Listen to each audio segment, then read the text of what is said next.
The animation looks like this. He does like a WWE like spine buster. And then he sits on top of you. And it gets real messy. He'll bagoosh all over you. Because this is a freeway mix-up.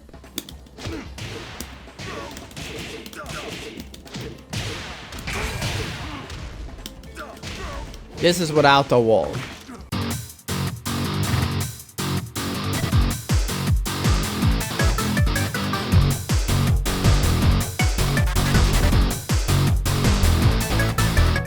What's up guys, TheMainManSWE here, hoping you're all doing awesome as always, and welcome to another Tekken 7 Revisited, the best series on YouTube, and you know it. It's good timing to do a Marduk video because I think he will probably be in Tekken 8. He's never missed a Tekken game. This is one of the most toxic characters in Tekken history. I want to be really careful when I call a character toxic, but it's just when they're so unbelievably god-awful cheap that you can't stand them. And what do I mean with cheese? I mean very easy to do, but extremely difficult to deal with for the opponent.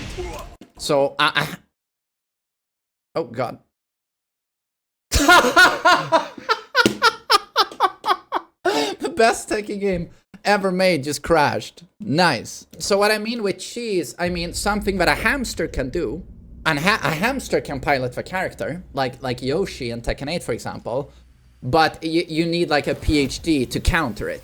It's a very streamlined way for you to play a character and beat someone who's way better than you. And that's what Marduk afforded a lot of people who played him in Tekken 7, including me. It was a surefire way, rather than playing Kazuya, I played Marduk. If I wanted to attempt to beat someone who was better than me at Tekken. The number one thing was his tackle. There were multiple ways of going into this, but basically it was this tackle. That was the problem. This is probably pound for pound one of the best attacks in Tekken history. It's absolutely ridiculous. So again, 3-4, you go into VTS stance, press 1+2 and he immediately runs in like this. And if he's close, the animation looks like this. He does like a WWE like spine buster. And then he sits on top of you. And it gets real messy. He'll bagoosh all over you. Because this is a freeway mix-up. One of these mix-ups is reactable. And it's if you press 1+2, he will double overhand. If you don't do anything here or hold 1+2, you will break that. So good players would see that one. But the good Marduks would just keep it to either 1 or 2. And then he just does a quick hook like this and it's completely unreactable. This just did 47 damage, right? And that's the 1 option. And then you can do the 2 option. It will do the same damage. Like so. And then he gets Oki afterwards. He is -5. But if you do any get-up kicks, you can sidestep and launch them. So it's a very, very unfortunate position after as well. But he can do a higher damage option by pressing 2+4 for the 2 option. 52 damage without rage. You can like fake which arm you're going to do. You saw that. He fakes that shoulder and then he goes with the other arm. It's not like anyone could react to this anyway. If this hit, you took some 12 damage. And then you need to guess that mix-up. That was very hard to do. And if you ate it, huge damage into an unfortunate Oki situation. When this hits, you can break it by pressing 1+2. It's a free frame break window. So it's pretty strict. You had to press 1+2 as soon as it connected. But now the real disgusting part with tackle. Did you see that the animation just changed? Here, spine buster, bagoosh, Triple H. But here, oh, it looks like a Goldberg spear, right? If it's set up carefully by the Marduk player, like 3 steps away, it will now become a just frame break. That spear is a just frame break. You have to press 1+2 on the exact frame it connects. Otherwise, you are eating this, right? And then he had many ways of going into this. You would do that. If you wanted evasion, you're pressuring, boom, down back 3. I think this is called like cornered beast. Down back 3-4, and then you could tackle. 1-2, of course, one of your most important strings. Can do 1-2. Can check with 1-2 forward 1 to add another high. This is a counter hit launcher. For about we're gonna get into the damage as well. Let's just say it was a problem. But so this made you respect his 1-2. Or 1-2-3 here. But then he could, of course, do 1-2 VTS. And tackle you. And he could do down back 3-4. Into tackle, of course. So yeah, disgusting ways of getting into tackle. My favorite was when people tried to tech roll you at the wall, which people typically do. You would do this for a wall combo. And here, this would actually set up a just frame break. Automatically. It didn't matter if they teched left or if they teched right. You would automatically get the triple step tackle. So here, just frame break. That was super fun for your opponent. That's when they took their dual sense and just, yeah, the controller was gone. It was dead. This was a multi-purpose attack used in Oki like this. Did I say tracks a lot? You do this and they try to sidestep either side, it tracks. In short, it's one of the most bullshit attacks to ever be in a Tekken game. And then Marduk's damage was kinda dumb. Now, you can break that ground throw by pressing 2, but the problem is he has another ground throw that's broken by pressing 1 that launches you in the air and he can now juggle you. So most people would be like, oh, I'm gonna hit the 1 break, right? I'll hit the big old juicy 1 break. But then Tex, you know, you took the slam for 40 damage. If he counter hit you with this, it's like, goodbye, sweet prince. Oh, shit. We'll do this route. I mean, that's for Oki. The sky was the limit on this character. A lot of people made the mistake of thinking he had no wall travel. Like, he was so big, burly, and clunky with these swings that, like, at least his combos are limited. But then in came the VTS cancel to really maximize. I just want to stress how much damage this guy did. Do you still play Tekken 7 regularly? No, I don't. I don't play this game.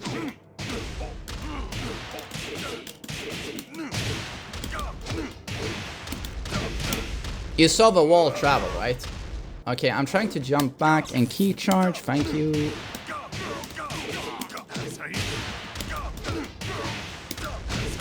This involves a reset that not a lot of people knew about. But you could do stuff like that where you one-shot people.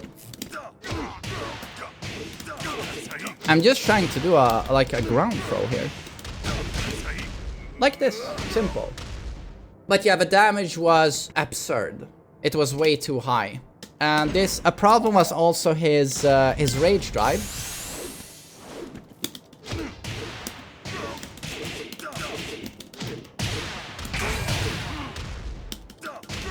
This is without a wall. And it's just because his rage drive could convert in a combo. This rage drive was crazy either way. The damage was just obscene. But the fact that he could use it in combos really pushed it over the top. Suddenly it hits like this, you get a chunky, damaging hit, and it converts into tackle mix-up. It was just absurd. I couldn't believe it was in the game. How can you put in a rage drive that allows him to get a tackle mix-up at the end of a combo? This never seemed balanced to me, like it would ever work, like it was ever reasonable. Tackle, damage, launching throw. You know, this throw in Tekken 8 is gonna spell, like, a lot of issues, a lot of problems. His ridiculous Oki. Like, you would do this throw, this is a 2 break, right? He had an amazing throw game. And here, if you try to stand up, you get relaunched by down for 1. You get relaunched. So people would stay on the ground, right? Same situation here. People stay on the ground, and you get relaunched by a ground throw. You get relaunched by a ground throw.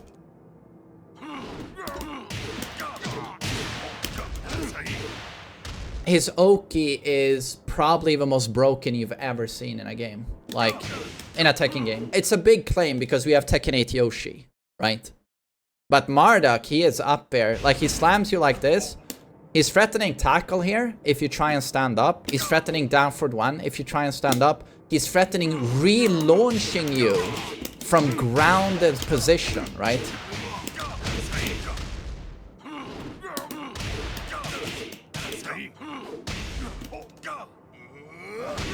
You'll see the most absurd Oki sequences like this, where even knee against the John would eat this one like 3 times in a row. 3 times in a row, he would stay on the ground because he's so afraid, and then relaunched by a ground throw. And the most typical way of setting up this giga broken situation was either with his VTS 2 break, would give you this situation, or you do a combo, end with this air throw, and now you have this situation again. You see, here Heihachi is doing Maskutek counter. He's holding up, right? And you're like, oh, thank God. I can beat this mix-up, down for 1 and ground throw, by holding up, right? Fuck, I couldn't down for 1. Well, did Marduk have an answer for this? Yes, he did.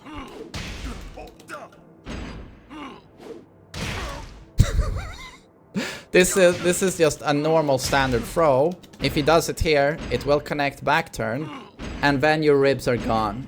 Your chest, it's just a cavity. Well, your chest cavity turns into obliterated cavity. 60 damage into Oki. Or, you know, he would just threaten here. VTS tackle. Also, one of the cheapest unblockables ever. Literally. You won't believe me, but like, standing from here, that's an unblockable high that a lot of people didn't react to, as Marduk was a very rare matchup, and a lot of Marduks didn't use this. But from very far away, unblockable high, it's very fast. 32 frames into that. And this is something that John would do. He would do this. You can actually cancel this into VTS. And then when people duck, you do this wall bounce power crush. If they try to duck or retaliate, you'd be like, oh, fake out.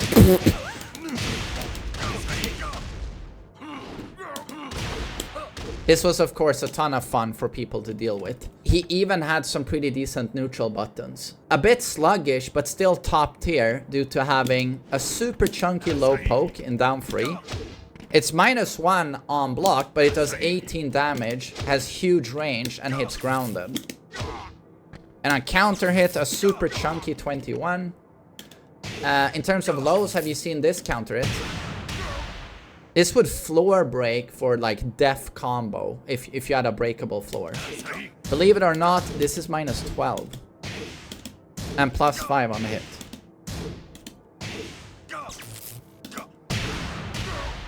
Huge low. And then down 4 is a 14 frame startup low poke that cannot be low parried because it's a knee.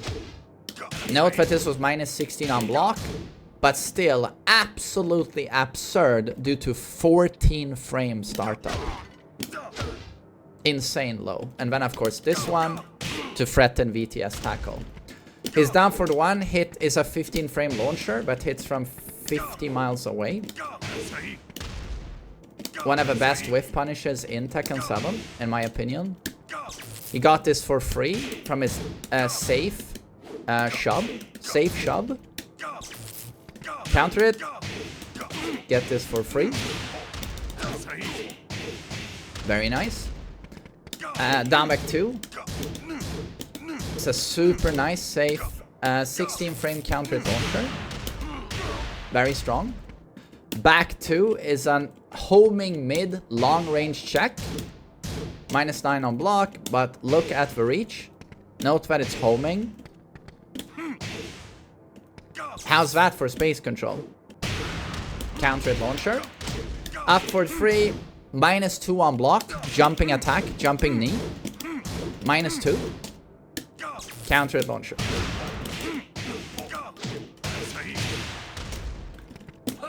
Forward 1+2 power crush. -10 on block, but due to pushback, if you did this from far away, it was very hard to punish, and certain characters couldn't punish. And this would, of course, give back-turned Oki. If they tried to stand up, down for 1 would launch. If they stay on the ground, ground throw, I mean, you know what happens, right? We've covered that. Decent enough poking. Long range jab. Can do high mid. Like this. 1 down 2.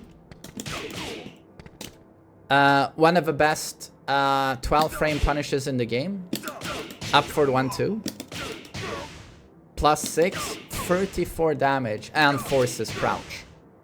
+6, forces crouch. Super long reach. And due to an up forward input, this could even punish low attacks. So if you blocked, for example, Kazuya's down back 4, you could punish with this. And also one of the best ways of going into VTS is while standing 1. 11 frame startup. And the same attack is available from VTS stance by pressing 1. So you can actually link like this, check into tackle. Super strong. Forward 3-2 is -11. You typically punish with while standing 4, but this is a natural hit launcher for 1,000,000 damage.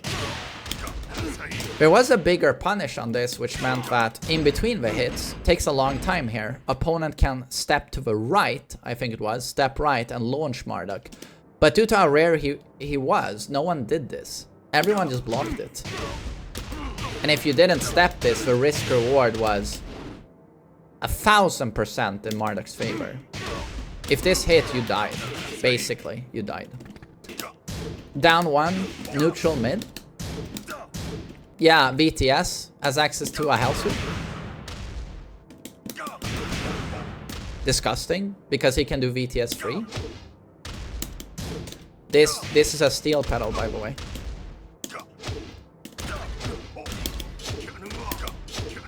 Right.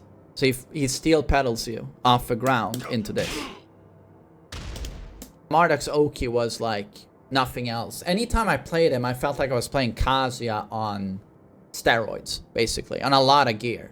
A lot of gear. Tekken 8 Yoshi feels the same way. It's just so beyond what is reasonable and what can be expected from these games. I mean, this was a quick rundown of him, but I hope you understand what made him so fucking awful to play against. But basically, you got knocked down like this, and now are you gonna stand up into down for 1? Are you gonna stand up into the tackle that beats like everything you do? If you stay on the ground, you get relaunched by launching ground throw. And if you stand back up, you might also just go in and do a perfect throw game. But a launching 1+2 throw, a 2 break which puts you in the most cancerous position in Tekken 7, this position, or the choke slam, which is a 1 break. And this sets up tackle. That's Marduk. Hope you understand how awful he was to play against, what made him so cheap, how he's probably going to be in Tekken 8 and it's going to be an absolute nightmare. I think he's probably going to have some heat tackle mechanic that's going to make tackle even worse. But we'll see. Luckily, they've made sure to not make the DLCs OP. Like, Heihachi is better in this game than he is in Tekken 8. So they have a good track record so far with Eddie, Lydia, and Heihachi, which makes me hopeful that if we get Marduk, it's not going to be Tekken 7 Marduk, right? Well, we can always hope. But I hope you enjoy this. Hope you have a great day. Take care.